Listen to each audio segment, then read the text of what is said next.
하루의 시작을 주님과 함께 5월 14일 매일 성경 큐티를 시작하도록 하겠습니다. 오늘 함께 읽을 성경은 잠언 7장 10절에서 27절입니다.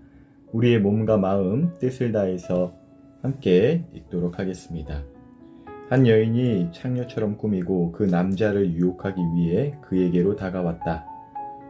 그 여자는 집에 붙어있지 않고 멋대로 돌아다니며 때로는 거리에서, 때로는 광장에서, 때로는 길 모퉁이에서 유혹할 사람을 기다린다. 그 여인이 그를 붙잡고 입맞추며 부끄러움도 없이 말한다. 화목제 고기가 집에 있어요. 난 서약한 제사를 드렸거든요. 그래서 당신을 찾으러 나왔다가 이렇게 만났답니다. 내 침대에는 이집트에서 만든 화려한 이불들이 깔려 있고 그 위에 모략, 침향, 계피향을 뿌려 놓았어요. 들어가요. 아침까지 마음껏 사랑하며 즐겨요. 남편은 먼 여행을 떠나고 집에 없답니다. 지갑에 잔뜩 돈을 채워서 떠났으니 보름이나 되어야 돌아올 것이에요. 그녀는 달콤한 말로 이 젊은이를 유혹하여 그를 넘어가게 했다. 그 젊은이가 그녀를 선뜻 따라가니 도살장으로 끌려가는 황소와 같고 졸지에 올무에 걸려든 숫사슴 같구나. 결국 화살이 그 심장에 꽂힐 것이다. 그것은 그물을 향해 날아드는 새가 자기 생명의 위험을 알지 못하는 것과 같구나. 아들들아, 이제 내 말을 듣고 내 입의 가르침에 귀를 기울여라. 너의 마음을 창녀의 길로 향하게 하지 말고 그녀가 있는 길에서 서성이지 마라. 그 여자는 많은 사람을 희생시켰고 그녀가 죽인 자는 셀 수도 없다. 그녀의 집은 무덤에 내려가는 길이며 사망의 방으로 이르게 한다.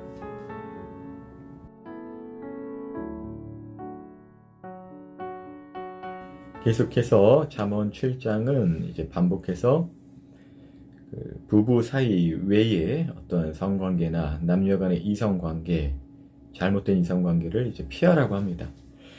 특별히 25절을 보면은 그 유혹의 길에서 서성이지 말라고 해요. 그러니까 유혹의 한복판에서 그 서성이는 젊은 남자에게 어떠한 일이 일어나는가 오늘 본문을 통해서 보니까 13절에 음란한 여인이 나타나서 그 남자에게 이제 다가온다고 합니다. 입을 맞추고 부끄러워지도 않은 그런 표정을 지으면서 다가온다고 해요. 아마도 이 젊은이는 당시 이스라엘 배경으로 이야기를 하는 거니까 하나님을 믿는 남자일 것 같아요. 그런데 왜 그 유혹의 길에서 서성이고 있을까 이런 생각이 들더라고요. 우리도 왜 어떤 죄의 유혹의 순간에서 서성이고 있거나 이거 잘못됐어, 이거는 멈춰야 돼, 이러지 못하고 서성일 때가 있어요. 죄를 지을까 싶다가도 하나님을 믿는데 내가 이러면 안 되지 하면서 또 망설여지게 될 수도 있어요. 같은 아까 전에 한 이야기랑 비슷하지만 죄를 좀 지어도 괜찮지 않나? 회개하고 다시 하나님과 화목하게 될 수 있잖아. 우리는 회개하면 되니까. 그러니까 이제 갈팡질팡 하는 거예요. 그 유혹의 길에서 서성이고 있다는 것입니다. 근데 그러한 자에게 13절에 나타난 그 음란한 여인처럼 우리에게 자꾸 생각으로 넣어주는 것들이 있죠. 그게 뭐냐면 14절에 보니까 이렇게 그 음란한 여인이 이렇게 말해요. 화목제의 고기가 집에 있다. 나는 서약한 제사를 드렸다. 이렇게 이야기를 해요. 본문에 나타난 그 음란한 여인에 대한 해석은 다양합니다. 특별히 이방 종교를 믿는 여인이라고도 해석하기도 하고요. 남편이 없을 때에 어떤 매춘의 행위를 하는 여인이라고도 하는데요. 이 여인의 그 표현에서 화목제라고 하는 말이 나왔다는 점과 또 서약한 제사를 드렸다는 점에 있어서 다양하게 이제 생각을 하지만 어찌됐건 하나님을 믿는 그 신앙에 대해서는 조금 알았고 또 그 신앙인들의 약점을 매우 잘 알고 있었던 여인인 것 같아요. 왜냐면 지금 화목제나 서약한 제사와 같은 신앙과 관련된 용어들을 사용하면서 이야기를 지금 하고 있거든요. 그러니까 집에 화목제 고기가 있다는 것, 이것이 뭐 이방 종교의 제사 때에 쓰인 것인지 하나님께 화목제를 드린 것인지 그래서 모두가 나눠 가진 것인지 정확히 알 수 없으나 그 유혹받는 남자, 그러니까 하나님을 믿는다고 하는 백성이라고 하는 그 젊은이에게 있어서는요, 그 말 자체가 아주 치명적인 유혹으로 다가왔을 것입니다. 그러니까 아까 전에 제가 이야기한 것처럼 죄를 좀 질 수도 있지 뭐, 우린 연약하잖아 뭐, 내가 뭐 예수님이냐 막 이럴 때도 있잖아요. 그 뭐 회개하고 다시 예수님 붙잡고 그렇게 이제 하나님과 화목하면 되잖아. 어떤 그 우리가 예수님의 그 십자가 공로를 정말 내 마음대로 이용하는 거죠. 마치 복음처럼 그래도 날 이해해 주실 거야 라고 하는 그 하나님의 무한하신 긍휼과 사랑을 또 이용해 먹는, 그래도 날 이해해 주실 거야. 그러니까 죄를 짓고 나서 어떤 죄책감과 또한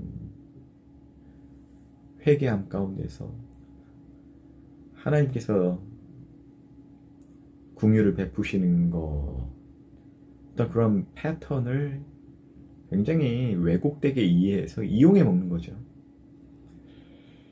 그러니까 그러한 생각으로 서성이고 있을 때의 그 음란한 여인의 그 말들이 얼마나 마음에 들었을까요? 우리 집에 화목제가 있어요.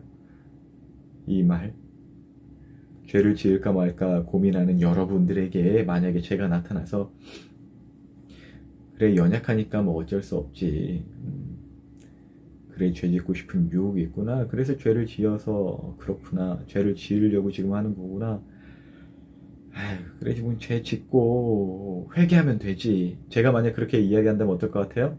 예배 때 위로가 될 것 같나요? 용기를 얻긴 얻을 텐데 죄 지을 용기를 얻을 것이에요. 이러한 것은 차단돼야 되죠. 서성이지 말아야죠. 위로 같지 않은 위로예요. 근데 그 여인이 그렇게 찾아와서 이어서 이렇게 또 이야기를 해요. 나는 서약한 제사를 드렸다. 그리고 나서 15절에 보니까 그래서 당신을 찾았다 라고 이렇게 이야기를 해요. 그러니까 굉장히 뭐 무엇을 하나님께 아니면 이방 신한테 뭘 서약했는지 모르겠는데 이걸 유추해 보면은 그리고 나서 당신을 찾았다고 하면은 뭐 나의 진정한 사랑을 찾게 해주세요. 뭐 이런 식으로. 그러니까 예를 들어서 제가 지난번에도 여러분에게 배우자를 위한 기도를 지금부터 하라고 했잖아요. 근데 어떤 분들은요, 저도 이제 들은 이야기인데 하나님께서 막 계시를 주셨다, 음성을 주셨다고 하면서 설교자를 딱 그러면서 당신이 내 남편이라고 갑자기 그 다니엘 김 선교사님이 해주신 그 이야기, 그 이제 설교 가운데 이야기를 몇 월 며칠 날 당신을 보았다. 어떤 막 여성분이 막 그랬대요. 다니엘 김 선교사님도 몸도 멋있고 외모도 멋있고 설교 하나님의 사역도 잘 하시니까 어떤 여성 성도들에게 있어서 매력적으로 보였을 텐데 결혼해야 된다. 자기랑 결혼해야 된다. 그날 밤에 나랑 눈 맞추지 않았냐. 막 이러면서 막 다가왔대요. 근데 다니엘 김 선교 다니엘 선교사님이죠. 하시는 말, 나 그날 밤에 엄마랑 있었는데 뭔 소리냐. 아니 뭐 기도를 이런 식으로 하는 분도 계신다고 해요. 지금 들은 이야기를 각색하는 건데 이제 하나님, 제가 지금 종합시장에 나가서 버스에서 내리자마자 세 번째로 눈이 마주친 남자가 제게 주신 남편감인 줄 알겠습니다. 아멘. 이런 식의 기도는 상당히 위험합니다. 이단이나 사이비, 뭐 목회자라고 하는 교주가 처녀한테 다가가서 하나님께서 뭐 나는 아내가 있지만 당신을 내 어떤 아내, 진정한 아내, 뭐 영적인 아내로 주셨다고 하면서 말도 안 되는 그 인생을 망치는, 말씀하고는 전혀 상반되는 일들을 어떤 서약과 하나님께서 당신을 보게 하셨다, 찾게 하셨다, 이러한 것으로 이단 사이비 또 우리 기독교 내에서도 일어나는 일들이 있다고 하잖아요. 이 음란한 여인이 뭐 나 서약한 제사를 드렸고 그리고 나서 당신을 찾았다. 이 말은요 완전히 올무에 걸리게 하는 말이에요. 그 젊은이가 하나님을 믿는 사람이라면 그래 하나님이 진짜 우리에게 붙여주셨나? 가뜩이나 지금 죄 짓고 싶어 죽겠는데 그 죄가 하나님의 뜻을 이루는 것처럼 막 느껴지게 하는 거죠. 교묘하죠, 그냥 상당히.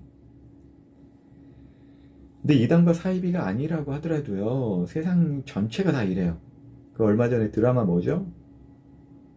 불륜을 막 사랑으로 묘사한 드라마, 갑자기 제목이 생각 안 나네요. 인기 엄청 많다고 하잖아요. 왜 인기가 많을까요? 그 불륜을 저지른 남자를 욕하려고 인기가 많았을까? 글쎄요. 근데 그 남자가 뭐라고 해요? 불륜을 저질러 놓고 난 사랑한 죄밖에 없다. 이게 죄냐? 막 오히려 막 자기 배우자한테 막 따지는 막 장면. 저는 그 드라마를 직접적으로 보진 못했는데 어떤 짧은 영상에서 막 그 내용이 나오더라고요. 그러니까 이단 사이비가 아니라 하더라도 자기가 하나님이 되어서 자기 생각에 따라 내 진짜 사랑을 찾았다고 가정을 무너뜨리는 일들이 많다라는 것이, 이런 말도 안 되는 자기 합리화의 어떤 소스를 계속적으로 우리 생각에 넣어줘요. 언제 죄의 길에서 서성이는 하나님의 사람들에게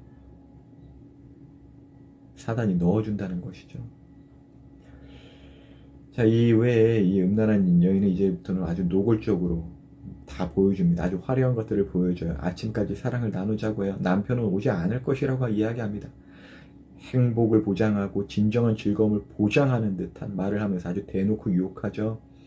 이미 이 젊은이는 그 여인의 말을 1단계, 2단계, 지금 마지막 3단계인데 완전 넘어가는 것이에요. 근데 그렇게 해서 많은 사람들이 죽었다고 합니다. 오늘 잠언에서는. 실제로 우리 사회를 보면 많은 가정들이 깨어지고 무너졌죠. 그런 자기 합리화, 내 사랑을 찾겠다라는. 지금 본문을 이렇게 쭉 한번 보면서 우리는 그 죄의 유혹이 어떤 식으로 들어오는지 조금씩은 알게 되었을 것 같아요. 아주 교묘하게, 은밀하게 시작해서 이제 대놓고 확 빤치를 이제 때리는 거죠. 어떻게 해야 될까요? 24절, 25절을 보니까 내 길을 하나님께 고정하고 그 길에서 서성이지 말라고 합니다. 그러니까 피하라는 것입니다. 바로 차단하고 떠나라는 것입니다. 맞서 싸우려는 생각도 하지 말아야 돼요. 차단하는 것이죠. 이건 비겁하거나 뭐 우리가 이길 능력이 없어서가 아니에요. 진흙탕에서 진흙탕 안 묻으려면 어떻게 해야 돼요? 진흙탕을 피내서 똑바른 길 가면 되죠. 몸에 똥냄새 안 나게 하려면 어떻게 해요? 화장실에 계속 있어야겠어요? 화장실에서 나오면 되잖아요. 그 지혜의 길이라는 것이에요. 피하는 것 자체가 어떤 능력이 없음, 혹은 어떤 연약함에 대한 인정, 이런 차원에서만이 아니라 오히려 강한 결단인 것입니다. 죄의 유혹을 느끼는 순간 하나님께 귀를 기울여야겠습니다. 서성이지 말고 피해야겠습니다라는 이 강한 능력을 하나님으로부터 우리는 공급을 받아야 되고, 이 두 가지를 저는 오늘 말씀 가운데, 묵상 가운데 얻어서 여러분들에게 나눠드립니다. 오늘도 하나님께 귀를 기울이며 방황치 않고 바로 걷는 하루 되시길 예수님 이름으로 기도합니다.